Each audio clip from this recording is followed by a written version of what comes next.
नमस्कार दोस्तों, स्वागत है हमारी YouTube चैनल स्पिरिचुअल स्टोरी में। और आज की हमारी स्टोरी है चुगली करने की सज़ा। दोस्तों, कथा बहुत ही पुरानी है, लेकिन इस कथा को प्रकाशित करने का उद्देश्य ही यही है कि हम जो अकारण ही किसी की भी निंदा करना शुरू कर देते हैं, क्या वो सही है? दफ्तर में है तो अपने साथ काम करने वाले साथियों की चुगली, घर है तो रिश्तेदारों की चुगली, दोस्त के साथ है तो दूसरे दोस्तों की बुराई, स्कूल कॉलेज में है तो अध्यापकों की निंदा। वास्तव में यदि विचार करें कि हमें इसका क्या फल मिलेगा, अच्छा या बुरा, आज इस कहानी के माध्यम से समझते हैं। कथा शुरू होती है राजा के महल से, जहाँ बड़े बड़े विद्वान ब्राह्मणों के भोजन की तैयारी चल रही थी।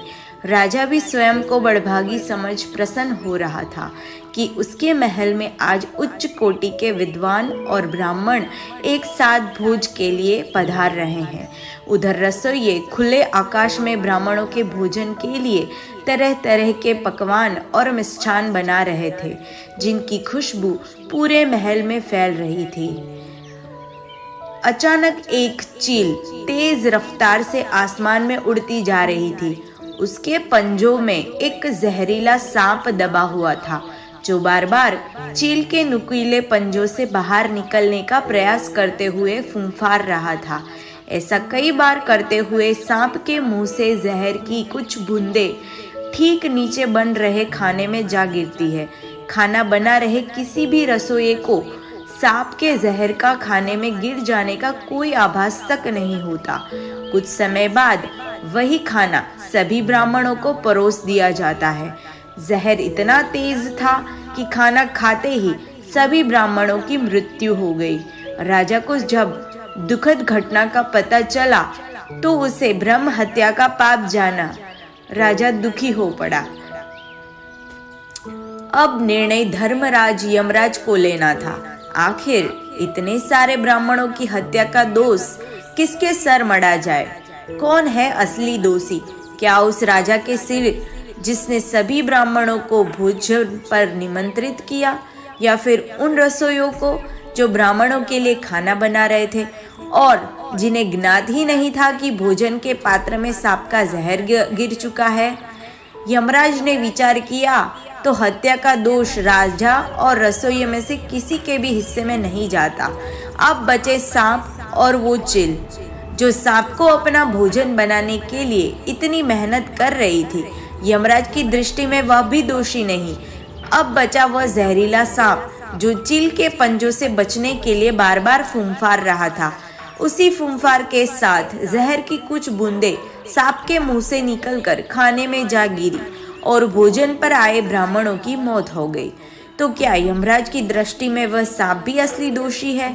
नहीं, यमराज उसे भी दोषी नहीं मानते, क्योंकि सांप का स्वभाव ही फूंफार करना है और फिर अपने प्राणों की रक्षा करना कोई पाप नहीं। यमराज ने इस विषय को कुछ समय के लिए वहीं रोक दिया। तो ब्राह्मणों की हत्या का दोष किसे लगा?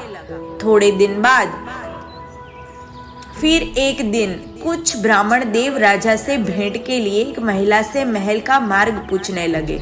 महिला ने महल का मार्ग तो बता दिया, लेकिन कहा कि यहाँ राजा ठीक नहीं।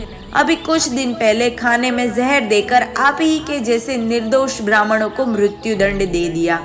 महिला के मुंह से ये बात निकलते ही यमराज ने निश्चय कर लिया कि इतने सारे निर्दोष ब्राह्मणों की हत्या का दोष इस महिला के भाग्य में जोड़ दिया जाए। महिला के भाग्य में ही क्यों, इस पूरे वृत्तांत से महिला का तो कोई लेना देना तक नहीं था। फिर महिला को ब्रह्म हत्या का दोष क्यों लगा? ये प्रश्न यमदूतों ने यमराज से किया। तो फिर यमराज ने बताया कि जब कोई जानबूझकर पाप कर्म करता है तो उसे स्वार्थ सिद्ध होने पर आनंद मिलता है, लेकिन निर्दोष ब्राह्मणों की हत्या से न तो राजा, न तो रसोइये और न ही चील और वो सांप को स्वार्थ सिद्ध होने का आनंद हुआ। ऐसे में इस अनजाने पाप का पूरा दोष इस महिला को जाता है, जिसने जानबूझकर मन में ईर्ष्या का भाव रखते हुए इस पाप कर्म की निंदा की। इस तरह की घटना की बुराई करने में उस महिला को जरूर आनंद मिला है। तो दोस्तों, आप भी अगर आपके अंदर थोड़ी सी भी बुराई है और या तो आप कभी भी भूल से भी किसी की भी निंदा करते हैं, तो याद रखिए कि कुदरत कभी भी अपने हिस्से में ये सब देखे बिना नहीं छोड़ती। अगर आपके हिस्से में कर्म है ये बुरे कर्म, तो आपको उसका फल जरूर ही भोगना पड़ेगा। तो आप यही कर्म कीजिए कि आप कभी भी किसी की भी ईर्ष्या ना कीजिए और ना ही निंदा कीजिए, क्योंकि कल आज नहीं तो कल आपको उसका सहभागी बनना ही पड़ेगा। अपने कर्म का जो भी है इंसाफ वो आपको ज़रूर मिलेगा।